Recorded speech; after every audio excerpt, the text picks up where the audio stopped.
Welcome to another episode of the Profitable Home Services Podcast. I'm so glad that you chose to join us again today. I've got some exciting stuff coming up for you on this episode.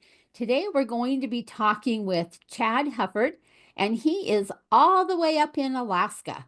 And so many of you are scattered clear across the US. So you're wondering, Alaska? We had some other wisdom from Alaska. If you remember back several episodes, we had Tyler Williams also coming out of Alaska. So it's making me want to go see what's going on in Alaska. Maybe we should dig a little deeper. Welcome, Chad, to our program today.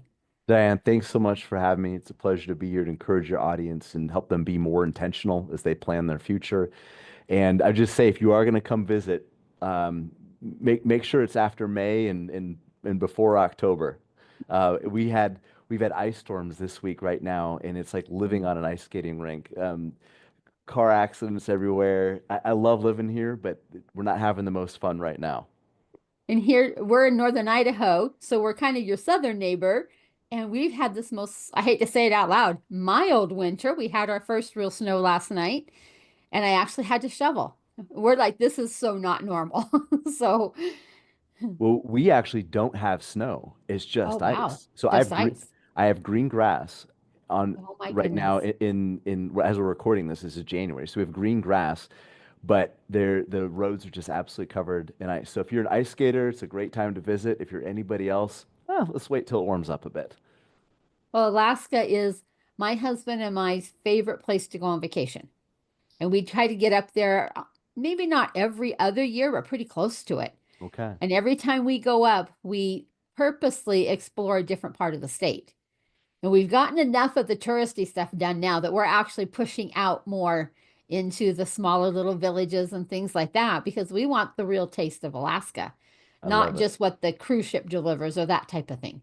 Yep. Yeah, you want to see So the behind the scenes, we what the do. actual yeah. And there's Yeah. I mean, I've lived here my whole life, Diane, and there's so much to explore. I mean, a little bit of it's kind of if we use a metaphor for what you do. I mean, you help people explore their numbers, and as we were talking about offline, a lot of people, even though they've lived in their business for 10 to 15 years, there's so much of the numbers they haven't explored yet, just because there's so much to do, and it can be intimidating.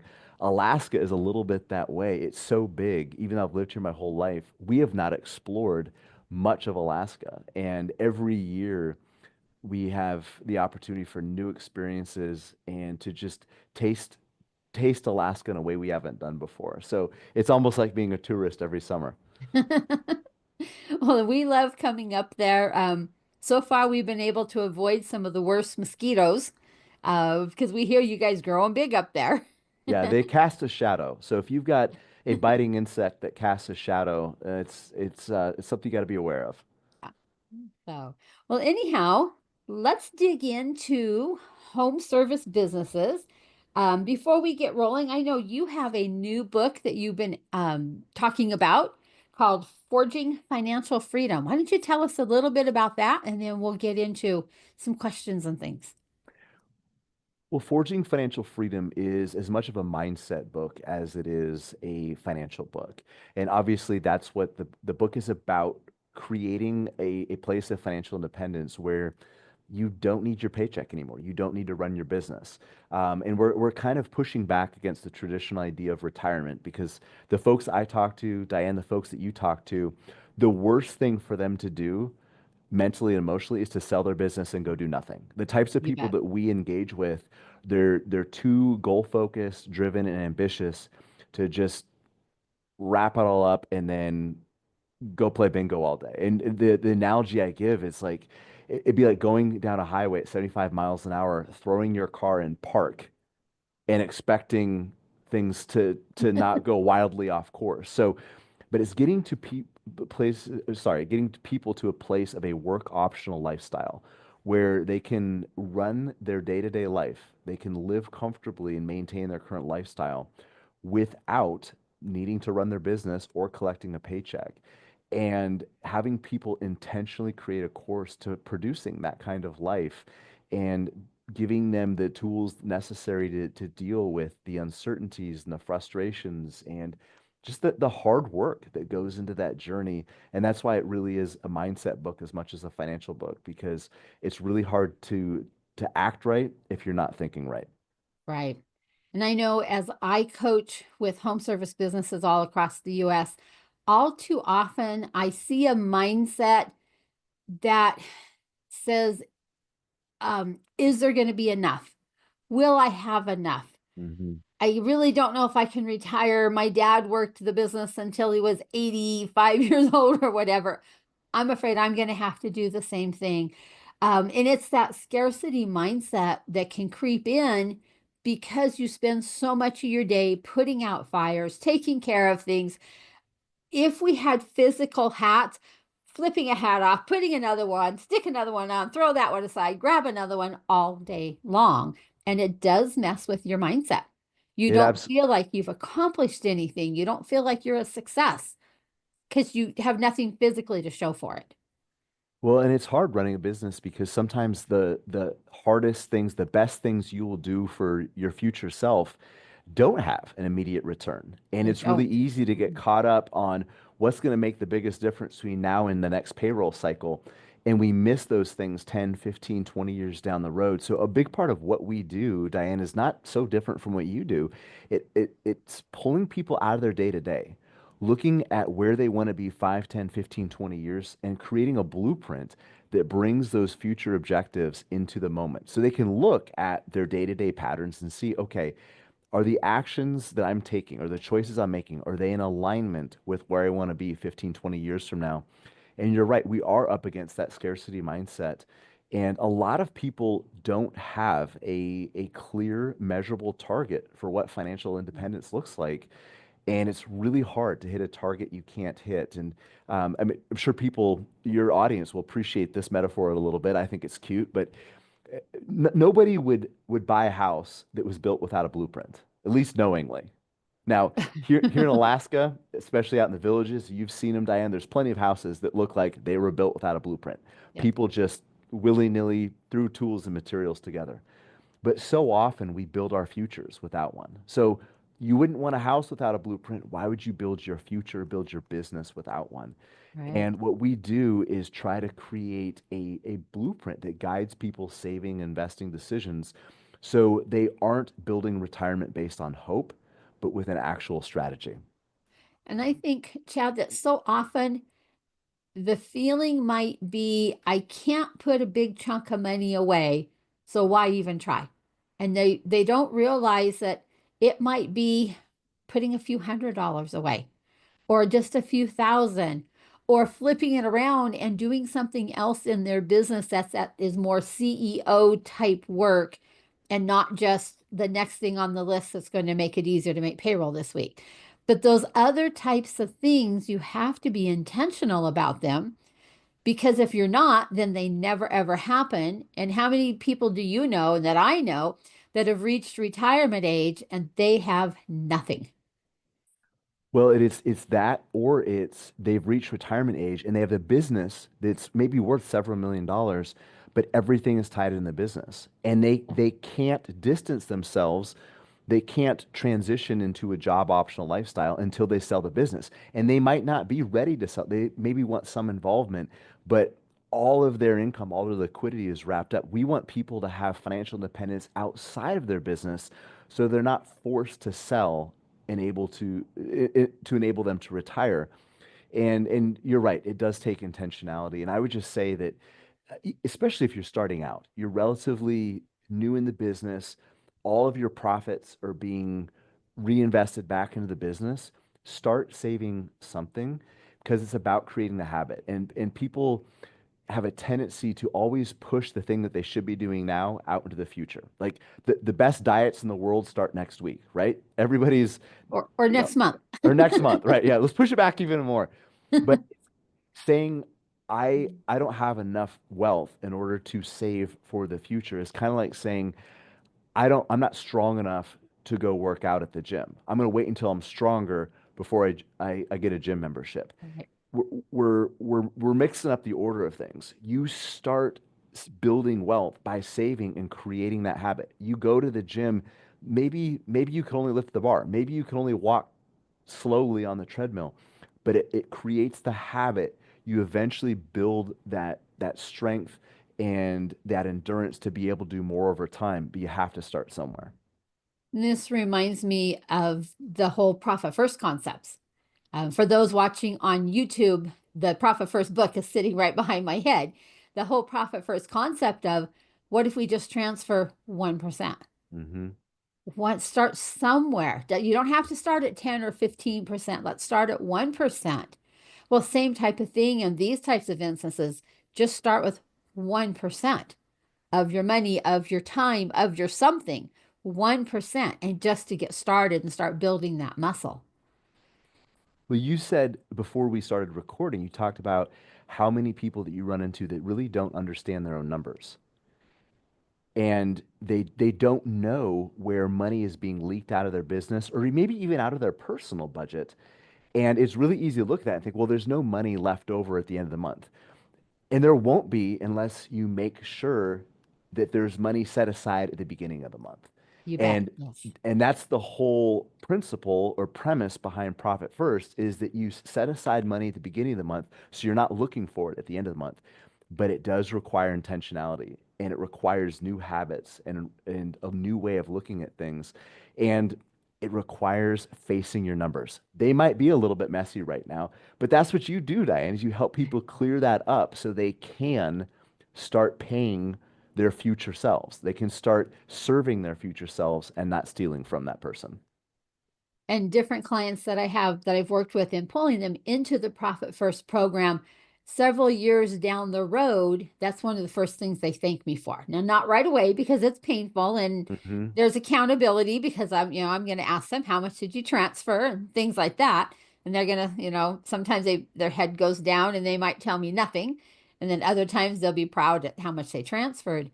But just knowing that down the road, their future self will thank them. I don't care if they thank me or not, but they'll thank themselves that they started the process Yes. and started doing something with an intentionality and with accountability.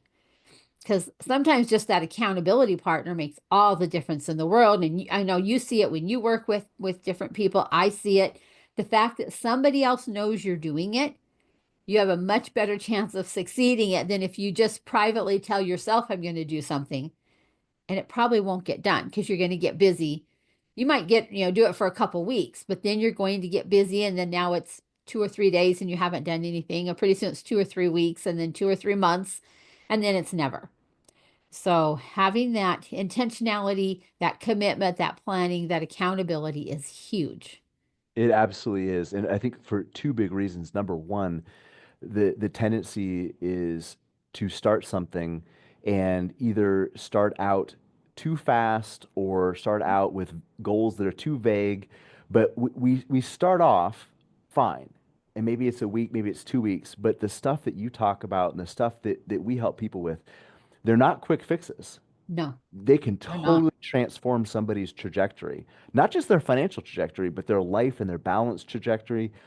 But they don't have, like you said, I mean, it can be difficult at the beginning. They're not easy to implement, and without accountability, people burn out. It's like a diet on New Year's or a workout plan on New Year's. Every gym is packed on January 2nd.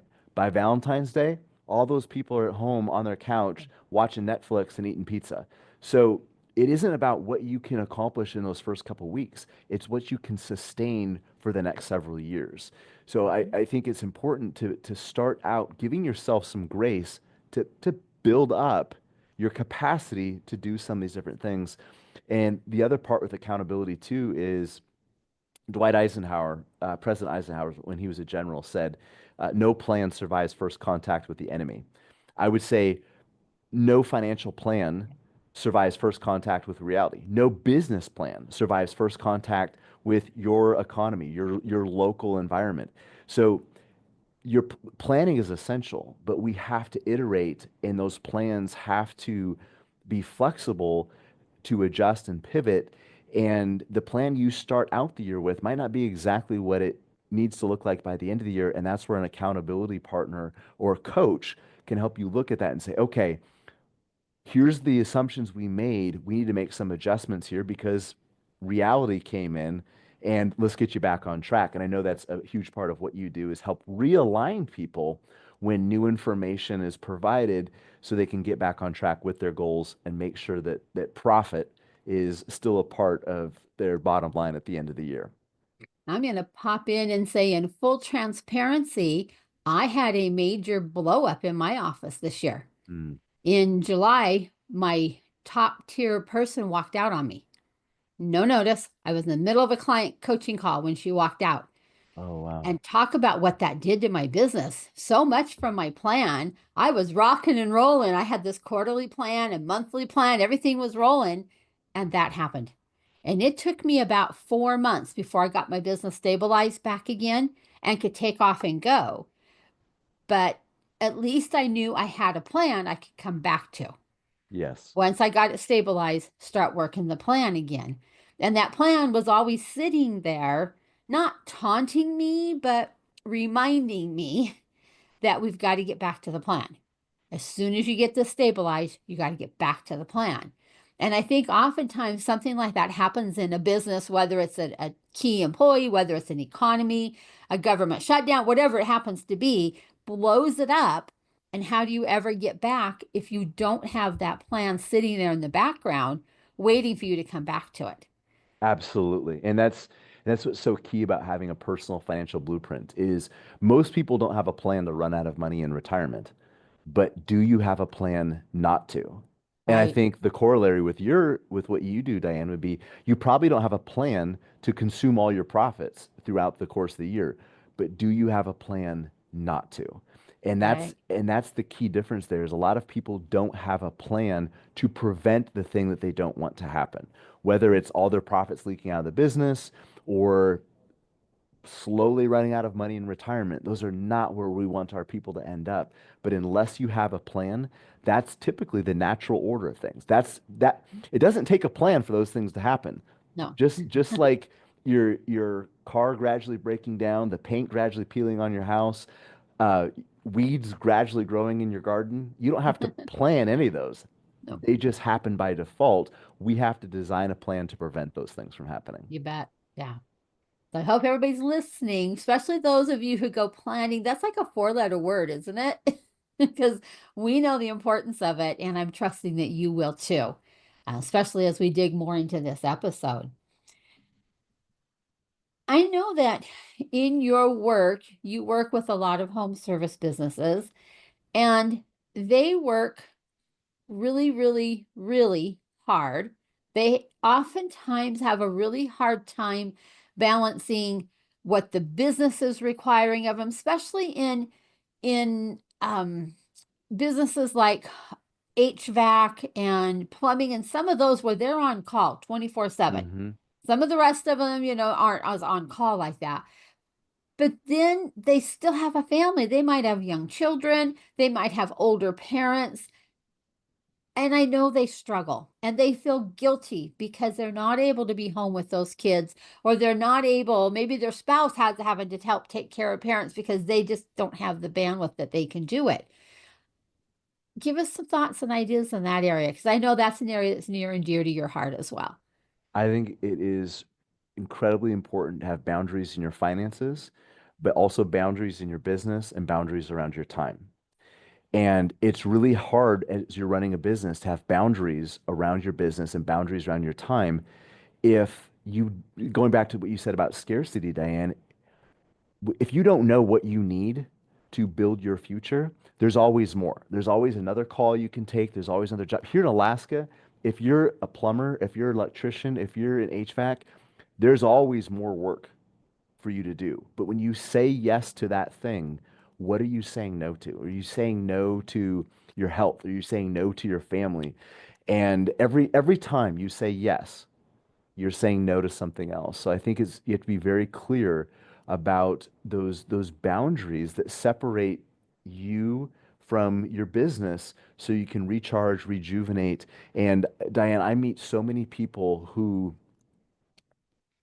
are in their 50s and 60s who are wealthy now, but spent their 30s and 40s trading away their health and relationships to build wealth. Now they're spending their 60s and 70s trying to buy those things back, and it simply doesn't work. So I mean, different people have different capacities, but going back to intentionality, just like you do with the profit first coaching, it's setting up those things at the beginning of the month, saying this is what we want it to look like, and as best as people can do it. And I realize call schedules are hard. It's not like a 9 to 5 job where you leave at 5 o'clock, you're done, you go home, but setting up parameters in place that protect those after hours from encroaching on your family time, from time building your health, because that's another way of stealing from your future that looks productive because you're working all this time. The numbers might look good, but your family's suffering, your health is suffering. It's a trade you don't want to make. Yeah, the trade we don't want to make. We don't want children growing up thinking that the last thing on earth I would ever do is work or run in a business similar to the one my dad or my mom owned. Exactly. Yes. And they've got such a hate relationship because they saw what it did to their parent or parents, can be both, in that business that they will go completely a different direction. And dad or mom or both might be hoping that that child will take over this business someday, but they've not modeled it well in front of them.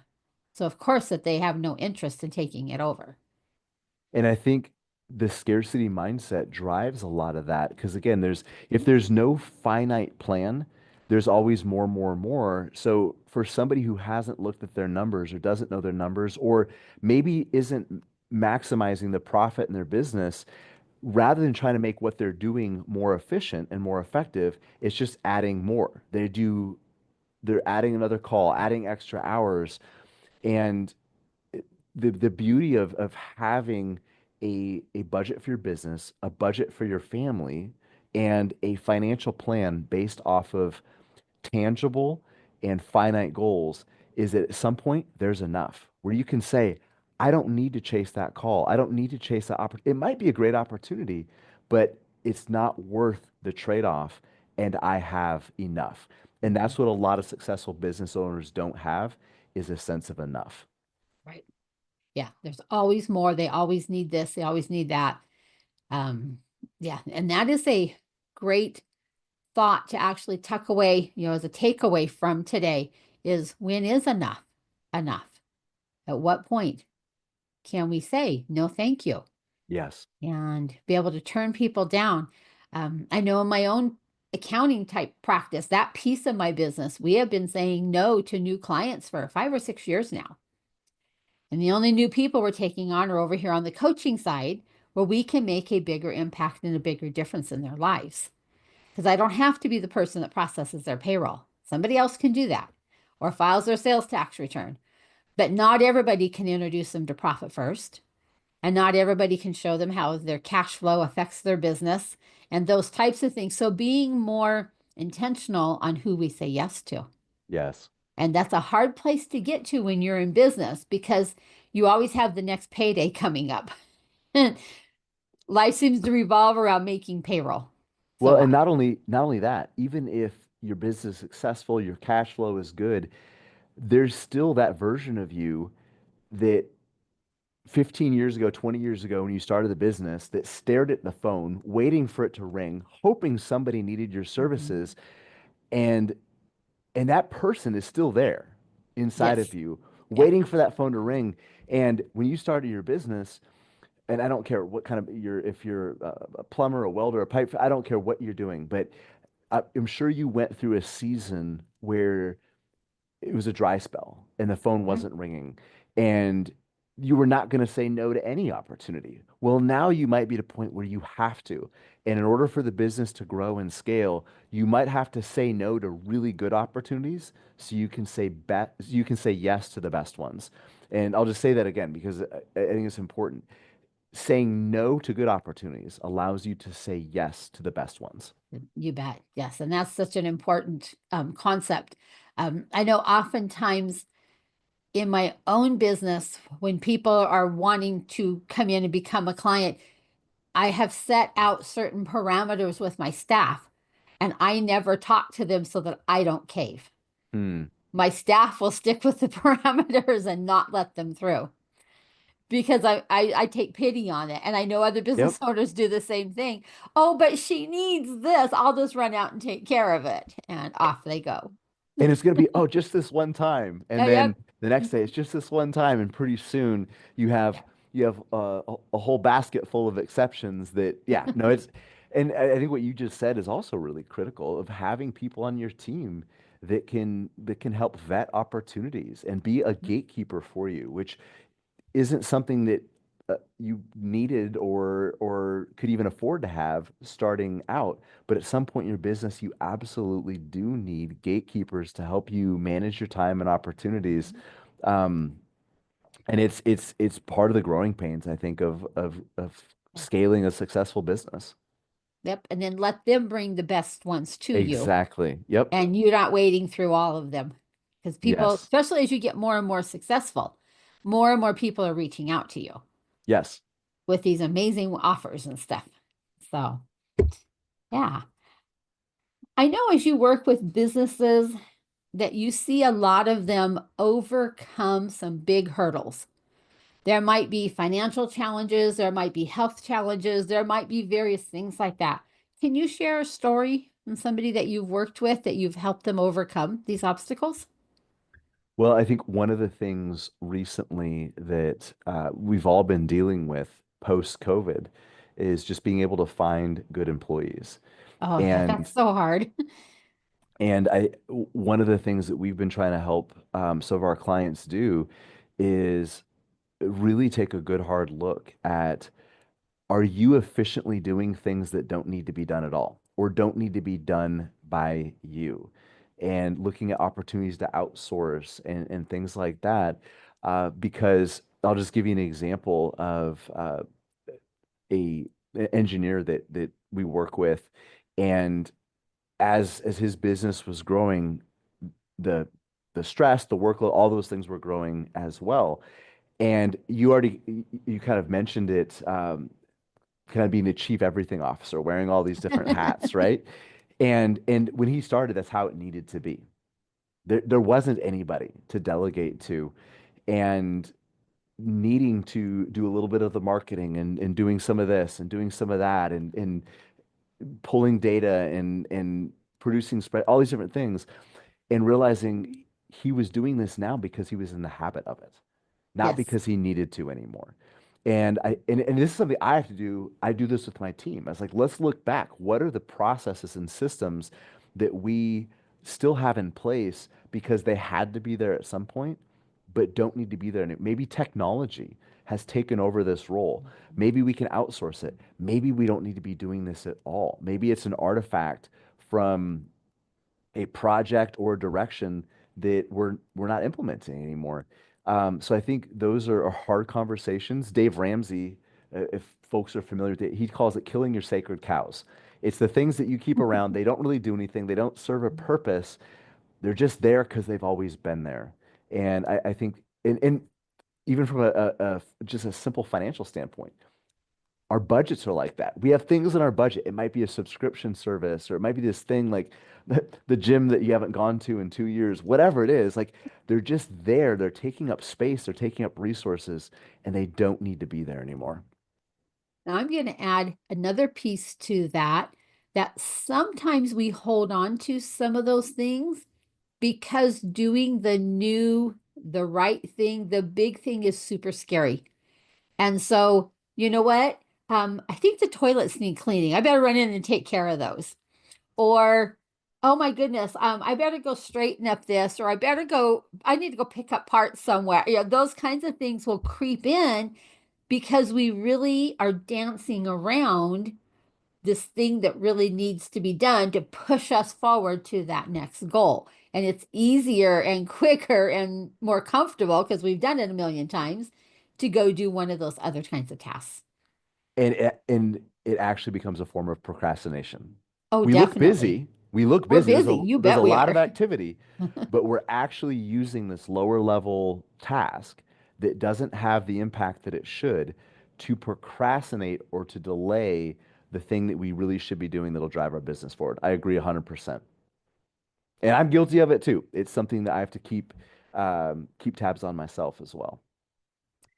So oftentimes I think we take those low level tasks and they're a means of dancing around that important thing that we need to do. We need to push that boulder forward somehow, some way, but it's uncomfortable. It's scary. We may never have done it before. We might have to dig into a new piece of software we're not familiar with. And the list can go on and on and on. And it's just so much easier to do something that we've done a million times before. And we end up getting stuck doing the comfortable wrong thing instead of the strategic right thing. And those busy tasks can be a very well disguised form of procrastination. Definitely. Yes. And I know we're all guilty of it. I know I'm guilty of it. I try hard not to, but occasionally I will catch myself doing something like that and going, at least I'm aware. But Diane, the world are you doing? Go make those couple phone calls you need to make, or go send those emails that you need to do to reach out to prospects or something, and put that other stuff down. That's not your job. Somebody else's job. And I think what you're talking about is it's auditing your time and your energy, not just your money. I know a big part of what you do is helping people Mhm. audit their cash flow and look at where's their financial energy going within their company. But I think it's also important to audit our physical energy because that's finite as well. And yes, there's things you can do to increase your energy and productivity, but at the end of the day, just like your money, it's still finite. And we need to audit it to make sure that that's not leaking out as well. I know in my own business, I work a lot with the concept of time blocking and putting it on the calendar. If I put it on my calendar, I have a much better chance that it'll actually happen. And I know that's hard to do when you're running a home service business because things happen throughout the course of the day. But if you can put some of these high value items on your calendar and block out some time to make that happen, even if it's only 15 or 20 minutes, that's better than nothing. And be intentional about doing these CEO level of duties and tasks and things that need to get done so that you can meet your goals much easier and more successfully. Well, and like again, going back to the idea of the intentionality. It's these are things that are not going to get done accidentally, and being able to take yourself out of the moment to work on the business, you're not stuck in it all the time. And Diane, you're absolutely right because time blocking is simply the calendar version of budgeting. It's telling your time where it's best used so it doesn't get lost somewhere else. That's what we want to do with profit first. That's what we do with budgeting. That's what we do with the financial plan is making sure that the money goes to the right places. The most important places first. We prioritize that. That's what a calendar does as well. Yeah.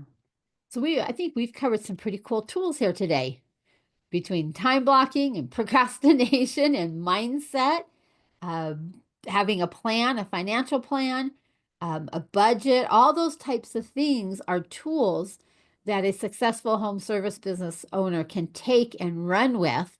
Or if they need more information on you, be sure and reach out. We're happy to have conversations around any of these. I'm sure Chad's available. I'm available. We're happy to carry this conversation further if somebody would like some more information on any of those areas. Well, Chad, we are coming up to my favorite time of our program. And this is where we get to unpack a hidden or a unique profit leak that we've seen as you have worked with home service businesses. So I'm just going to get my little proud to be profitable bucket up here and we're going to drop some money in it because I know Chad's going to give us a wonderful example that we can use or that we can be watching for in our businesses. Well, as we've been talking, I think this touches on some of what we've already covered, but I just want to be really clear about what this looks like. It's when the owner or somebody relatively high up in an organization, it doesn't have to be, but it's usually where we see this. They're doing tasks that should be delegated or automated. And and I'm just gonna make up something. It's neglecting to hire out $50 an hour work because you as the CEO or the manager or the president, you can do it. And you don't want to pay somebody $50 an hour, but you're trying to produce your role is trying to produce $250 an hour or $500 an hour, or you're trying to get the business profitability increase, but you can't do that by doing $50 an hour, $100 an hour tasks. And it doesn't show up on the spreadsheet necessarily because it's not a line item loss, but it's a huge productivity loss when people are neglecting the high level activities that only they can do by doing a job that they should outsource to somebody else, maybe not even somebody in their business at all. It might be like for people listening that don't have a lot of employees, can you get a contract? Can you get a third party to take that off your plate? But we just see a lot of people that are trying to be profitable at that $200, $500 an hour threshold that are still doing $70 an hour work. And it's a huge roadblock. It is, yes. And I love this part of the podcast because these are never items that show up on your P&L or your income statement, whatever your software calls it. They will never show up there. They're always buried deeper in the company, Yes. whether it's in the owner, whether it's even in your team. You might have team members doing things that are maybe 15 or $20 an hour work, when in reality they should be out there doing $150 an hour work, bringing in that profit, but you've got them doing whatever that task might be. And Y- it's a really good thought to be aware and to take a look at what are my various team members doing? How am I spending my time? Track your time for a couple weeks. I know people just shudder at the thought of doing that. I keep an ongoing timesheet running all day long. I'm just handwriting as I do things because I want to know, how do I spend my time? How much time has evaporated on me at the end of a day? Well, I'll give you a quick example on this because what you said is important. It might not even be you, it might be your team. And there was a piece of software that we were looking at that was going to simplify and automate a process that we do often. And it was a couple $100 a month, a couple $100 a month. And one of my team members was like, I didn't want to use it because a couple $100. And we looked at it, we said, this will probably save you about 5 hours a week. Oh, And wow. she makes roughly $30 an hour. Now, as an employer, your audience knows that it costs you a lot more than $30 an hour to pay an Yeah, employee. So let's say maybe it costs me $40 an hour. At 4 hours, or sorry, 5 hours a week, every single week, that new tool pays for itself. So it yeah, pays for itself in the first week of the month. The rest of that month is just hours and profit that get pushed back into the business where they can be utilized more efficiently. But she was looking at the price tag rather than looking at the value. the value, yes. And I think we're all here again. We're all guilty of that. We get caught in that snag of Yes. looking at the smaller piece instead of stepping back a step and looking at the longer term. I know in here we've invested in some pretty pricey software, but when you actually run the numbers, we come out ahead on our time with the time that it's been able to save us. And so then everybody is great, they're all happy using it, but there's been a few eyebrows raised as we've bought some pieces of software over the years. It's like, are you sure, Diane? That's a $10,000 a year piece of software. But if we can show that there's value in it, I'm happy to spend the money as long Absolutely. as we can get value coming out the other side. Yep. So thank you for sharing that, Chad. What is a way that people could reach out if they want to learn more about your agency and what you do and how you work with people, or if they want to get a copy of your book? Share some of that information if you would. Well, they can visit our website, veritasalaska.com, and don't let the name fool you. We work with folks all over the United States. We're just founded here in Alaska. A lot of our employees are based out of here. We have contractors that are in other areas, but veritasalaska.com and work with folks nationwide. You can also find us on Instagram at veritas.alaska and feel free to connect with me on LinkedIn. Just search for Chad Hufford Veritas. I'll come right up. And then the book is available on Amazon. It's Forging Financial Freedom, and it's 7 wealth building lessons illustrated with the Alaska oil field. So, Thank you. Sounds like a great book. In fact, it's sitting in my Amazon cart right now. all right, thank you. Yeah, I always try to make sure I pick up the book from my various guests because I've learned a lot from their reading their various books. So. Thank you again, Chad, for coming and sharing this amazing information. Thank you, listeners, for tuning in each and every week. I love your faithful loyalty as you choose to listen to this podcast because I know your time is limited. You're busy. I know it is. I work with you guys day in and day out, and I know how busy you are. So thank you for choosing to spend part of your day with us. And we're going to say this wraps up another episode of the Profitable Home Services Podcast, and we'll catch you on our next episode. Thank you again. Have a wonderful day.